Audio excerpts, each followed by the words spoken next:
Abu qaulin Nabi sallallahu alaihi wasallam, bab tentang perkataan Nabi sallallahu alaihi wasallam, la yamna'annakum min sahurikum adanu Bilalin. Ya, jangan sampai engkau menghentikan sahurmu karena azannya Bilal. Ya. Bilal azan maksudnya ketika Bilal azan misal Allahu akbar, kata Nabi kalau Bilal masih azan, kamu terus saja makan, jangan berhenti sahur. Kalau orang baca cuman sampai sini dan tidak belajar ilmu hadis, hati-hati. Baca teksnya, baca terjemahan, dipraktekkan, yakin saya begitu subuh adzan masih makan. Ya, Nabi aja yang bilang kok hadis Nabi, bukan Nabi memahamkan seperti itu. Kita yang harus mengerti apa yang dimaksud dengan kalimat ini. Nah, saya ingin sampaikan dulu teman-teman sekalian. Jadi di zaman Nabi itu ketika Nabi SAW hijrah ke Yathrib dan berubah menjadi Al-Madinah Al-Munawwarah, secara singkat saja, supaya tidak terlampau panjang, secara singkat nanti ada dua orang yang ditugaskan oleh Nabi SAW untuk mengumandangkan azan di waktu subuh. Ya, yang pertama Bilal bin Rabah, yang kedua Abdullah bin Abi Umi Maktum. Nanti ada kisah tersendiri sebetulnya. Jadi Allahu Akbar ya, kadang-kadang kita malu juga dalam situasi seperti ini. Sahabat Abdullah bin Abi Umi Maktum dengan segala kemuliaannya yang dimuliakan oleh Allah hingga menurunkan surat Abasa itu, ya, beliau pandangannya ditutup oleh Allah Subhanahu wa taala dari maksiat sehingga tidak bisa melihat maksiat dengan matanya seumur hidupnya, dan ini tanda kemuliaan dari Allah Subhanahu wa taala. Kemudian di usianya yang sepuh pun Masya Allah masih tergerak untuk bisa memaksimalkan ibadah dan menyadari bahwa ada sisa hidup yang harus dimanfaatkan. Itu cara berpikir sahabat. Jadi sebetulnya begini, kalau kita merasa yang dulu itu pernah banyak yang sia-sia, maka sisanya jangan dibiarkan begitu saja.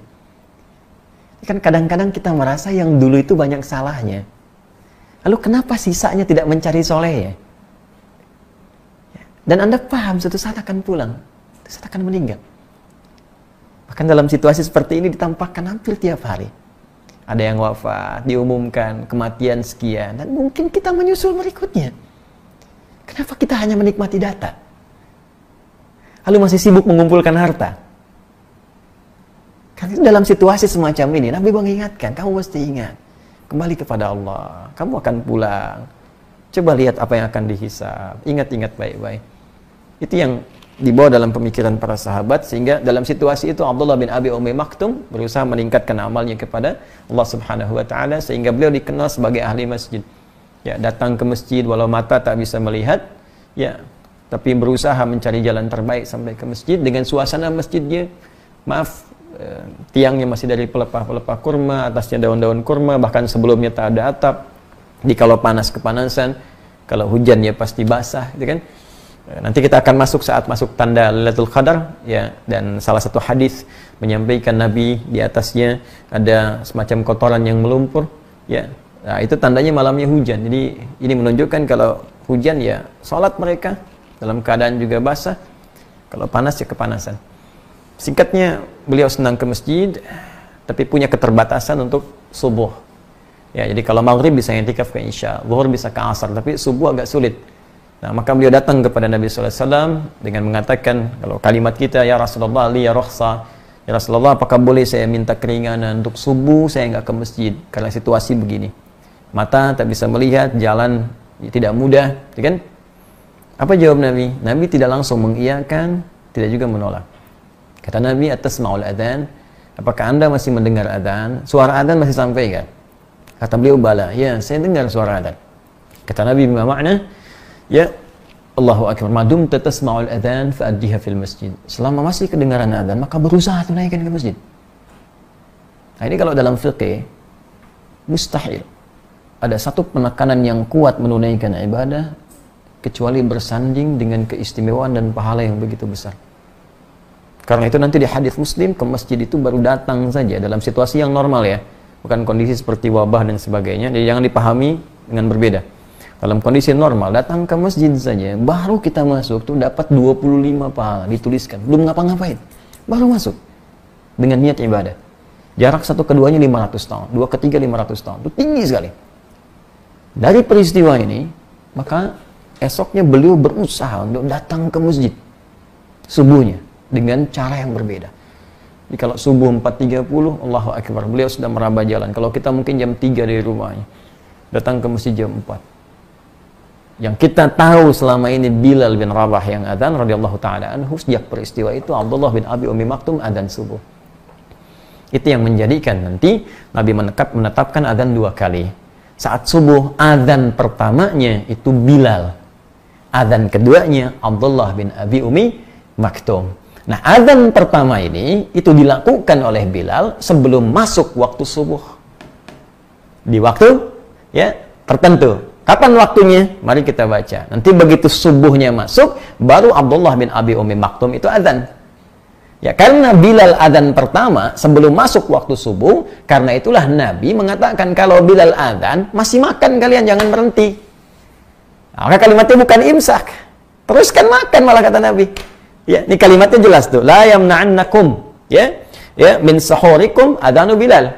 Ya, ayo teruskan. Jangan kalian berhenti karena adzannya Bilal, karena adzan Bilal itu belum masuk subuh. Ya, ini barangkali yang agak keliru dipahami sementara orang. Sebagian dibaca hadisnya mengatakan saat adzan masih boleh makan. Nah, ini yang dibaca baru sebagian hadisnya. Jelas ya? Baru sebagian, nanti ada beberapa hadis yang terpisah versinya, itu yang dimaksud adzannya Bilal. Ketika masuk adzannya Abdullah bin Abi Ummi Maktum, maka berhentilah Anda dari makan dan minum, karena waktunya tiba untuk memulai puasa. Antara jeda itu, apa yang terjadi? Yuk kita baca hadisnya. Haddatsana Ubaid bin Ismail an Abi Usamah an Ubaidillah an Nafi' an Ibnu Umar wal Qasim bin Muhammad an Aisyah ummul mukminin radhiyallahu taala anha anna Bilalan kana yu'adzinu bilailin. Hadisnya tersambung pada ibunda kita semua, Sayyidah Aisyah ummul mukminin, semoga Allah memuliakan beliau, memuliakan segala keutamaannya, menyayangi beliau dan senantiasa pasti disayangi dengan Nabi sallallahu alaihi wasallam beserta seluruh istri-istri beliau tercinta, ibunda kita semua. Baik. Beliau menyampaikan bahwa Bilal ya, itu biasa saat Ramadan itu beliau menunaikan adzannya di waktu masih malam. Lailin, kalimat lain itu lail itu belum masuk fajar. Di fajar belum masuk, Bilal yang biasa adzan. Ya, faqala Rasulullah sallallahu alaihi wasallam, maka Rasulullah sallallahu alaihi wasallam bersabda, "Kulu washrabu hatta yu'adzina Ibnu Ummi Maktum, fa innahu la yu'adzinu hatta yatlu'al fajr." Fa innahu la yu'adzinu hatta yatlu'al fajr. Ya. Baik. Qala al-Qasim wa lam yakun baina adhanihima illa an yarqa dha wa yanzila dha. Allahu akbar. Tuh, maka kata Sayyidah Aisyah, Bilal biasanya yang adzan sebelum subuh. Waktunya masih belum masuk fajar. Maka kata Nabi, kulu washrabu, kalian teruskan makan dan minum. Ayo, makan minum. Hatta yu'adzina ya, Ibnu Ummi Maktum. Sehingga nanti sampai tiba adzannya sahabat Abdullah bin Abi Ummi Maktum. Ya, fa innahu la yu'adzinu hatta yatlu'al fajr. Karena tugasnya Abdullah bin Abi Ummi Maktum ini tidak adzan kecuali saat masuk waktu subuh. Ya, paham sampai sini? Nah, sekarang pertanyaan keduanya, berapa jaraknya dari Bilal adzan sampai ke Abdullah bin Abi Ummi Maktum adzan, dan apa yang dikerjakan di sela-sela ini? Ini yang menjadi sunnah kita untuk bisa kita ikuti. Ya, baik. Jadi kesimpulan pertama sebelum kita teruskan, ya, jadi dari adzan Bilal itu adzannya peringatan. Jadi bukan adzan subuh. Nah, ini nanti diabadikan sampai sekarang di Madinah. Sampai sekarang itu adzan subuh di Madinah 2 kali. Ya, jadi ada adzan pertama, adzan kedua. Adzan pertamanya peringatan bahwa subuh akan tiba. Jadi kalau Anda baru pertama umrah, nyampe ke Madinah atau haji, ya pertama ke Madinah dulu, dengar adzan pertama, jangan langsung sholat subuh. Jangan terlampau soleh, bisa salah nanti. Ya, baik. Jadi itu bukan adzan subuh, itu adzan pertama peringatan untuk menunjukkan sebentar lagi subuh tiba. Cepat bangun, cepat siap-siap. Masjid Nabi beda dengan masjid biasa. Ada 10.000 keutamaan di situ. Sekali sholat 10.000. Ya kan? Masjidil Haram 100.000, Masjidil Aqsa 1.000. Jelas? Nah, sekarang jadi kita pahami dulu adzan pertama peringatan. Jadi kalau kita ingin ingatkan boleh, kalau ingin ikut sunnah Nabi bisa. Adzan misalnya Allahu Akbar, tapi sampaikan dulu pada masyarakat. Jangan ujug-ujug adzan sunnah Nabi baru Anda yang belajar, masyarakat belum tahu. Begitu jam 4 sudah adzan di komplek. Allahu Akbar. Di demo Anda ke masjid sama ibu-ibu. Woi, belum. Gitu kan? Nah, jadi mohon maaf, pelajari dulu, sampaikan ke masyarakat. Jadi wasilah itu bisa berbeda. Ya bisa misalnya adzan, kalau tahu itu bisa dengan menginfokan, Bapak Ibu sahur, sahur, sahur. Sunnah. Sunnah. Sebentar lagi akan tiba waktu subuh, 15 menit lagi, ya kan? 20 menit lagi, sunnah. Diingatkan boleh, boleh jadi ada yang tak sadar. Jelas ya? Nah, tapi jangan salah juga, imsak, imsak, belum. Kalau belum tiba subuh. Nah, antara yang pertama tadi dengan adzan subuh apa yang dikerjakan? Bab qadri kam baina as-sahuri wa salatil fajri. Ya, bab pembahasan tentang berapa ukuran antara sahur tadi yang adzannya Bilal ke adzan subuh. Ya. Haddatsana Muslim ibn Ibrahim, haddatsana Hisham, haddatsana Qatadah an Anas an Zaid bin Thabit radhiyallahu taala anhu qala. Hadisnya dari sahabat mulia yang pernah diadopsi oleh Nabi sallallahu alaihi wasallam, ya, dan sangat mencintai Nabi, Nabi pun mencintai beliau, pernah jadi tameng Nabi ketika dilempari saat ke Taif, dan sungguh mulia beliau, ya, sahabat Zaid bin Thabit radhiyallahu taala anhu. Qala, beliau menyampaikan informasi kepada kita, tasahharna ma'an Nabi sallallahu alaihi wasallam. Kami sahur bersama Nabi sallallahu alaihi wasallam. Ini langsung haditsul fi'li. Hadisnya berupa perbuatan. Kalau sudah perbuatan ini sudah selesai. Ya, artinya apa? Artinya ya ini jadi referensi yang sangat kuat. Ya, jadi sahabat yang langsung mengalami bersama Nabi, silsilah sanadnya sampai juga kepada Al-Imam Al-Bukhari dan kualifikasi ketat hadisnya sahih. Thumma qama ila salati qultu. Ya, kemudian sampai kami salat. Sampai kami salat. Jadi dari sahur bersama Nabi terus ya sampai waktu ke subuh, sampai mau salat. Kemudian beliau bertanya, kam kana bainal adzan ya was sahur. Kemudian aku bertanya kepada Zaid bin Thabit. Jadi Anasnya bertanya kepada Zaid bin Thabit, kam kana bainal adzani was sahur, menurut pengalaman engkau saat engkau sahur bersama Nabi sampai ke adzan itu jaraknya berapa lama? Ya, kata Zaid bin Thabit, qala qadra 50 ayatan, sekitar bacaan 50 ayat Al-Qur'an dibaca dengan tartil. 50 ayat, teman-teman sekalian. Ya, An-Naba lebih sedikit lah, ya kan? Jadi kalau kita baca itu ya kurang lebih 15 menitan lah. Ya, 10-15 menit. Jadi kalau kita mau ambil kesimpulan ke sini, 15 menit sebelum waktu subuh tiba, kita bisa sampaikan ke masyarakat, sebentar lagi subuh tiba, waktu sahur berakhir, Bapak Ibu sekalian, harap segera menyempurnakan sahurnya, isi dengan istighfar dan persiapkan subuh menjelang tiba. Atau kalau mau pakai lebih sunnah lagi, baca Al-Quran, dibaca sampai subuh tiba. Makanya di Allahu Akbar, saya senang sekali di kampung-kampung daerah-daerah itu banyak sunnah Nabi dipraktekkan.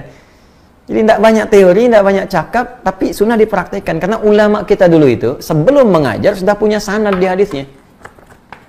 Ya, mereka itu menyampaikan nggak kompleks kepada masyarakat, simpel-simpel aja. Jadi perintahnya itu lebih berupa perilaku.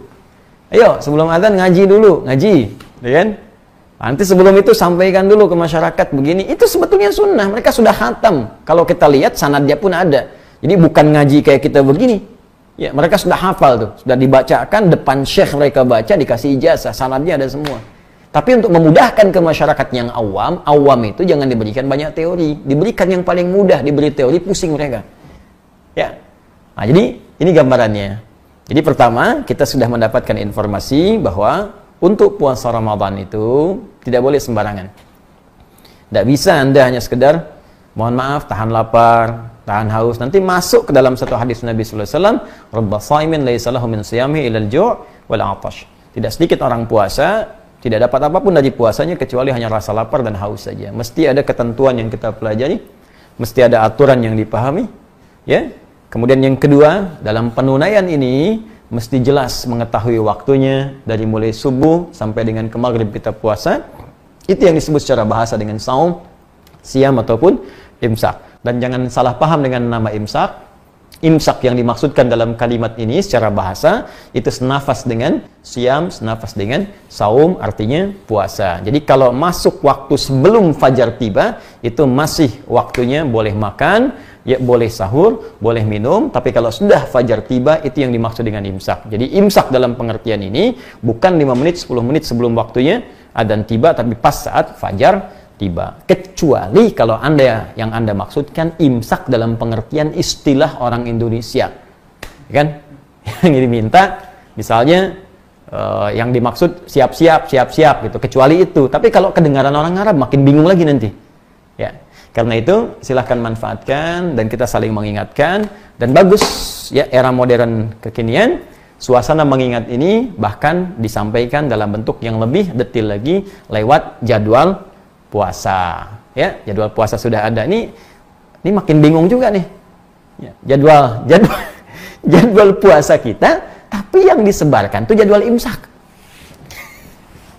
Coba ya. Ya, benar sebetulnya kalimatnya jadwal imsak, jadwal puasa. Cuman masalahnya yang muncul kok jadwal sholat. Coba cek ya. Jadwal imsakiyah, jadwal imsak. Tapi yang keluar jadwal sholat. Harusnya kalau jadwal imsak konteksnya ke sini jadwal puasa.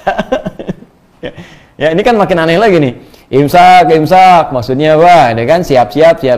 Kalau bikin jadwal siap-siap. Tapi ketika muncul jadwalnya jadwal sholat, jadwal imsakiyah, jadwal sholat dari subuh sampai ke isya. Terus dalam praktek makin bingung lagi. Tapi kita coba berikan pemahamannya dan tidak perlu saling menyalahkan. Kita belajar untuk menjadi lebih baik.